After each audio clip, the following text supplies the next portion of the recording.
Hey there, incredible viewers. You're in for a story that will shake the very foundation of leadership. A coffee shop bustling with customers, employees rushing to keep up, but beneath the surface, frustration, exhaustion, and mistreatment.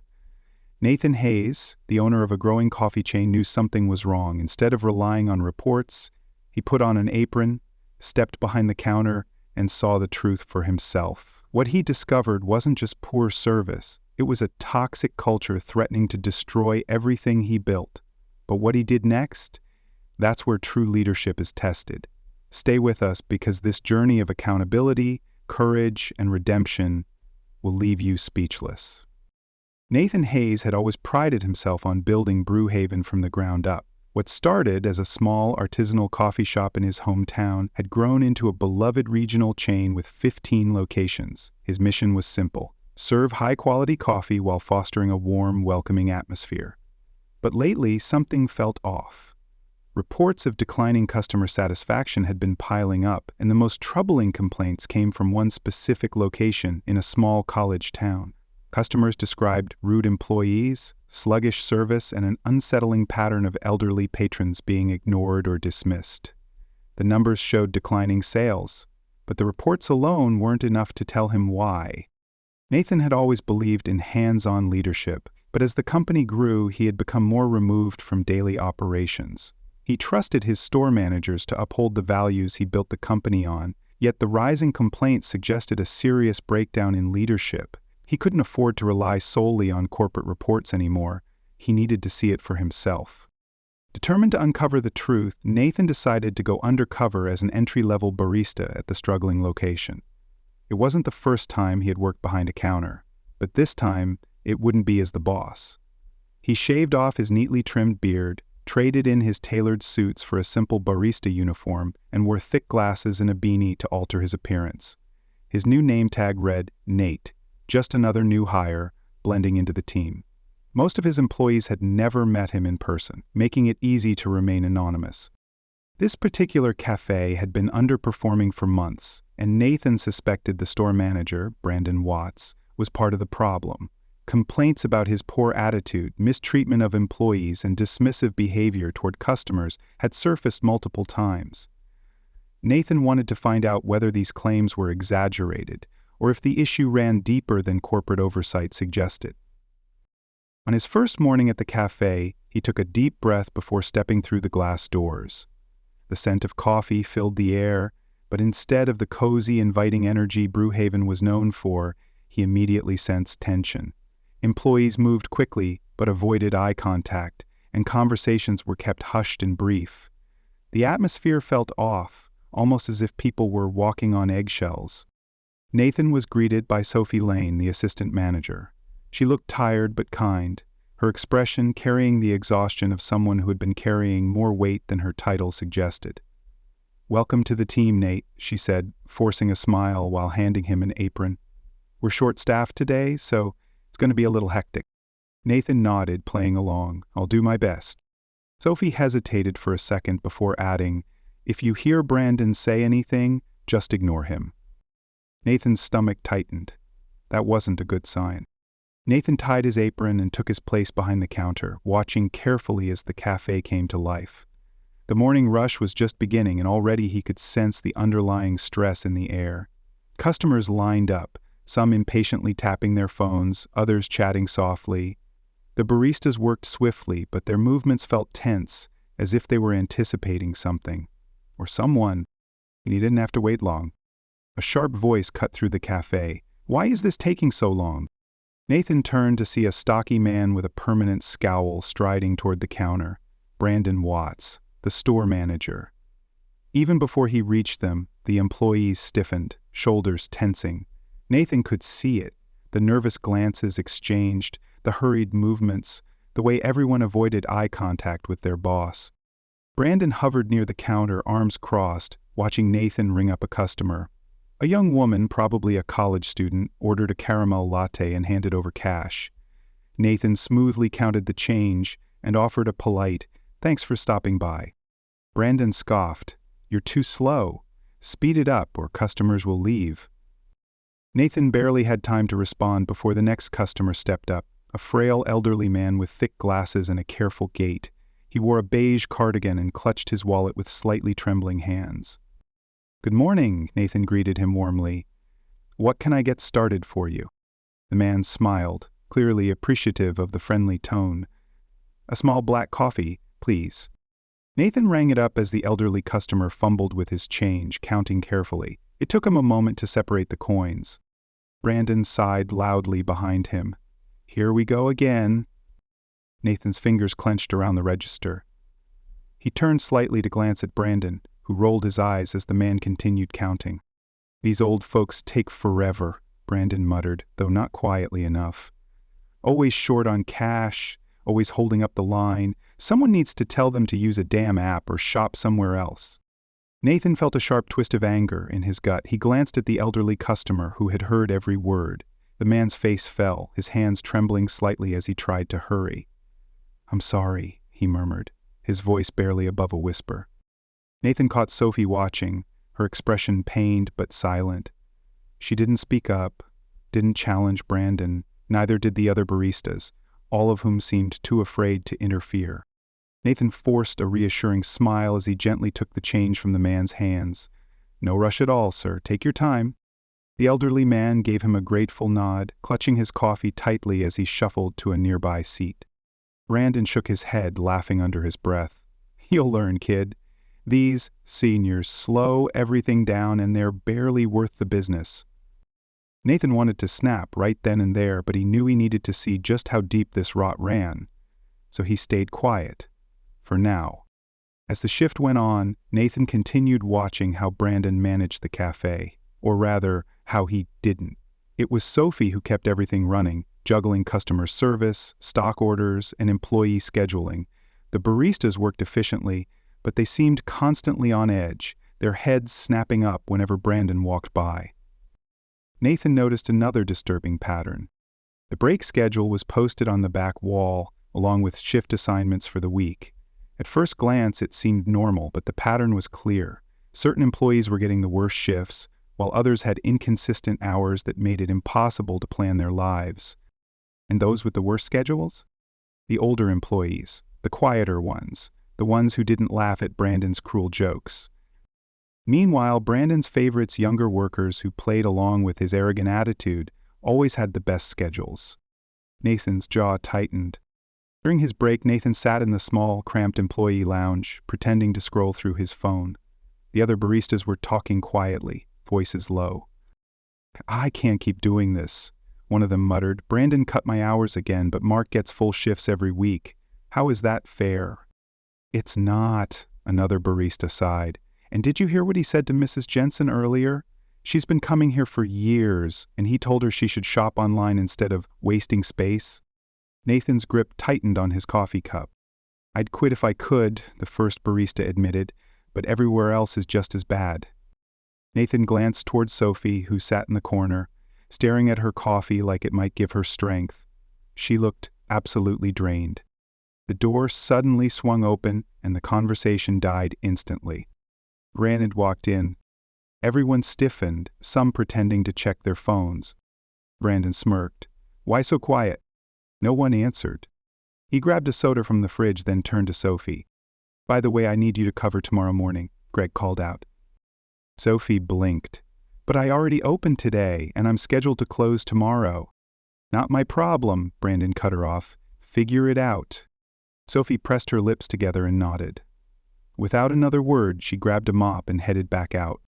Nathan had seen enough.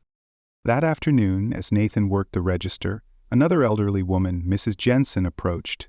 She smiled warmly, her hands wrapped around the handle of her purse. "Good afternoon, dear," she greeted him. "I'd like my usual decaf blend, please." Nathan smiled back. "Of course, coming right up." Before he could ring it in, Brandon appeared. "We don't have time for special requests," he said, loud enough for customers to hear. "Why don't you just grab a can of coffee from the grocery store instead?" Nathan saw the flicker of hurt in the woman's eyes as she hesitated. "Oh, I didn't mean to be a bother." Nathan's blood boiled. "It's no bother at all, ma'am," he said firmly. "I'll make sure you get exactly what you need." Mrs. Jensen smiled at him gratefully, but Nathan could feel Brandon's glare drilling into his back. "You're wasting time, Nate," Brandon sneered.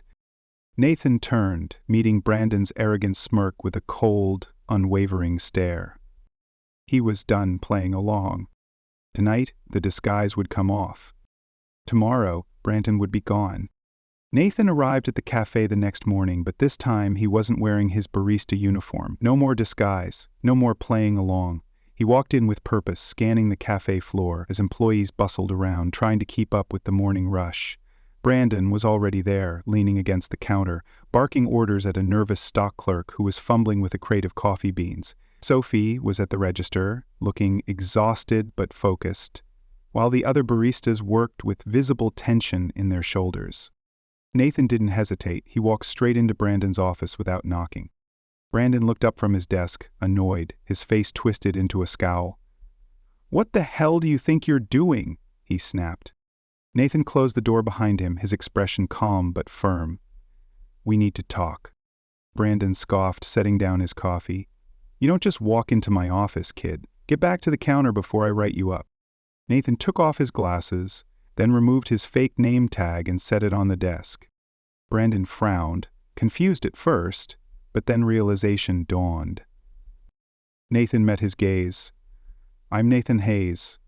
His voice was steady. "I own this company." Brandon's face drained of color. His mouth opened slightly, but no words came out. Nathan didn't give him a chance to recover. "I've spent the last 2 days working in this cafe watching how you run things, and I have to say, I'm disgusted." Brandon swallowed hard. "Sir, Save it," Nathan cut him off. His tone was sharp but controlled. "I heard how you talk about customers. I saw how you treat employees. You mock elderly patrons, you cut hours for workers you don't like, and you force Sophie to run this store while you hide in your office." He stepped forward. "And worst of all, you've created a work environment where people are too afraid to speak up." Brandon's expression hardened, and for a moment his arrogance flickered back. "With all due respect," he sneered, "you don't know what it's like to run this place. I do what I have to do to keep things moving." Nathan's jaw clenched, but he refused to raise his voice. "You think mistreating customers and employees is keeping things moving?" Brandon leaned back in his chair, arms crossed, his confidence returning. "These employees should be grateful they have jobs. If they can't handle it, they can leave. Simple as that." Nathan exhaled slowly, keeping his rage in check. "That's exactly the problem. You think this is about power. It's not. It's about respect. And I will not have someone like you running one of my cafes." Brandon's smirk faltered. "Wait, you can't just—" "Yes, I can. And I just did." Brandon's face turned bright red. "This is ridiculous. You don't know how hard it is to find managers willing to deal with this kind of work." Nathan's voice remained icy and firm. "I'll take my chances." He stepped aside and gestured toward the door. "Get your things and leave. Now." Brandon glared at him, his face twisted with fury. But he knew he had no choice. He grabbed his coat, muttering curses under his breath, and stormed out of the office. Nathan followed him onto the cafe floor. Employees stopped what they were doing, staring as Brandon stomped toward the exit. At the doorway, Brandon turned back, sneering at the staff. "Good luck without me. This place is a mess. You'll see." And then he was gone. For a moment, the cafe was silent. Employees exchanged uncertain glances, some still shocked, others looking at Nathan with cautious hope. Nathan stepped forward, his tone firm but reassuring. "I know this is a shock, but let me be clear. This cafe is not a mess. You all have been doing your jobs under terrible leadership. That changes today." Sophie's eyes were wide with disbelief. "Wait, who are you?" Nathan turned to her. "Nathan Hayes, I own this company, and I've been working undercover to see what's really been happening here." A ripple of whispers spread through the cafe. The baristas exchanged glances, trying to process what they had just heard. Sophie's mouth opened, then closed. You were the new guy?" Nathan nodded. "And I saw everything. How you held this place together. How Brandon treated all of you. How customers were ignored or mistreated. That ends now." A stock clerk hesitantly raised his hand. Does this mean things are going to change? Nathan met his gaze. Yes, immediately. He turned to Sophie. I need to talk to you in the office. Sophie tensed, looking like she expected bad news, but she nodded and followed him inside. Nathan sat across from her, his voice gentler now. I've seen how hard you work, Sophie. You've been running this place without any recognition, and that's going to change. Sophie frowned. What do you mean? Nathan leaned forward. I want you to take over as the cafe's new manager. Her eyes widened. Me? But You've already been doing the job, Nathan assured her.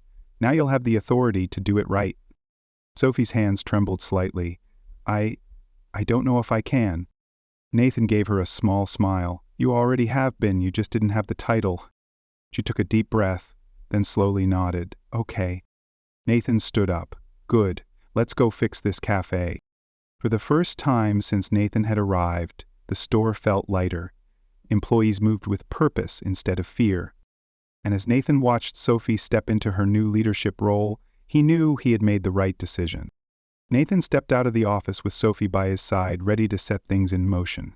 The cafe was still buzzing with hushed conversations, employees whispering about what had just happened. He could see the mixture of skepticism and cautious optimism in their faces. Change had been promised before, but it had never lasted. This time Nathan was determined to prove it wouldn't be just words. Standing near the registers, he clapped his hands to get everyone's attention. Listen up, he said, his voice carrying a steady confidence. Brandon is gone, Sophie is your new manager, and starting today, we're making some big changes. A few employees exchanged wary glances. One barista, Luis, crossed his arms and spoke up. No offense, but we've heard this before. Every time management changes, they say things will get better, but nothing ever does. Nathan nodded, expecting the pushback. I get it. Words don't mean anything unless there's action behind them. So let me show you what's changing. Starting right now.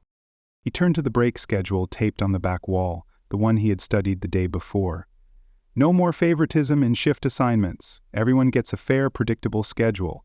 That means no one is stuck with the worst shifts week after week, while others get a free pass.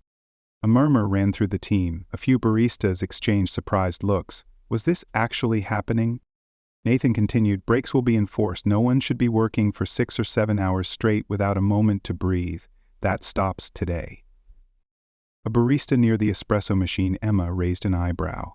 And what about customer treatment? Because I've seen people like Mrs. Jensen and Mr. Lawson get pushed aside like they don't matter. Nathan's expression hardened. That will never happen again.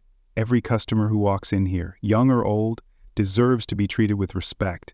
If I ever hear about an elderly customer being rushed or dismissed again, I'll personally make sure it doesn't happen a second time. That got their attention. There was a subtle shift in the energy of the room, like the weight of Brandon's toxic influence was finally lifting. Nathan turned to Sophie. You've already been running this place despite Brandon, not because of him. Now you'll have the authority to make things better. I trust you to rebuild what he broke. Sophie still looked stunned, as if she was waiting for the catch. I don't know what to say. Nathan gave her a reassuring nod. Just say yes. She took a deep breath, then squared her shoulders. Yes. For the first time since Nathan had arrived, a genuine sense of hope flickered in the employee's eyes. But Nathan wasn't done yet. Sophie won't be doing this alone, he turned to the team. I'm bringing in one of our best managers, Grace Miller, from another location to mentor Sophie for the next few months. She's going to help make sure the transition is smooth and that the cafe is running the way it's supposed to. Sophie exhaled slowly, clearly relieved to have support. The employees started nodding, some still hesitant, but beginning to believe that real change was coming. Nathan looked around the cafe, seeing it with new eyes. The space itself wasn't broken. It was the culture that had been poisoned. That poison was gone now. He took a deep breath. I know this won't be an overnight fix. I know trust isn't rebuilt in a day. But I promise you this. I'm listening now, and I won't stop. A beat of silence. Then one of the cashiers, Megan, started clapping. Slowly others joined in. It wasn't an explosive celebration, but it was something just as important. a sign of cautious optimism. Nathan smiled, knowing the real work had just begun. Nathan left the cafe that evening with a renewed sense of purpose. This wasn't just about fixing one location, it was about fixing the culture of his entire company. Brewhaven had strayed from the values he'd built it on, and he refused to let that continue. The next morning, instead of heading to his corporate office, he drove to another high-performing cafe, one with great customer feedback and a strong team environment. He wanted to see what was working there, to compare it to what had gone wrong under Brandon's management. It didn't take long to see the difference. The employees moved with confidence, the manager was hands-on and supportive, and customers were greeted with genuine warmth. When an elderly man took extra time at the counter counting his change, the barista patiently waited, smiling and chatting with him instead of rushing him. Nathan knew then, this was how Brewhaven was supposed to feel. Back at corporate, he wasted no time calling an emergency meeting with his district managers. He laid everything out: the toxic leadership at the failing store, the mistreatment of employees and customers, and the changes that needed to happen immediately. New policies were put in place. Store evaluations would no longer be based solely on sales. Employee satisfaction, customer experience, and leadership quality would be just as important. Quarterly, anonymous employee feedback surveys would be required to prevent toxic leadership from going unnoticed. Nathan himself would start visiting stores unannounced, ensuring his values were upheld at every level. That evening, he received a message from Sophie. First full day as manager. Staff is still adjusting, but things already feel different. Thank you for believing in me. Nathan smiled. This was just the beginning. Nathan Hayes' story is a powerful reminder that true leadership isn't about authority, it's about integrity, empathy, and action. When he stepped into his own business, at ground level, he didn't just see a struggling workplace, he saw real people, undervalued and unheard, trying their best in a system that had failed them. Toxic management, fear, and favoritism had drained the very spirit of his company. But instead of turning away, Nathan chose to listen, take responsibility, and make real changes. By empowering the right people and restoring trust, he rebuilt not just his business, but the culture it stood for. The lesson? Success isn't about profits alone. It's about how you uplift those who make it possible, because great leadership begins with seeing, respecting, and valuing people.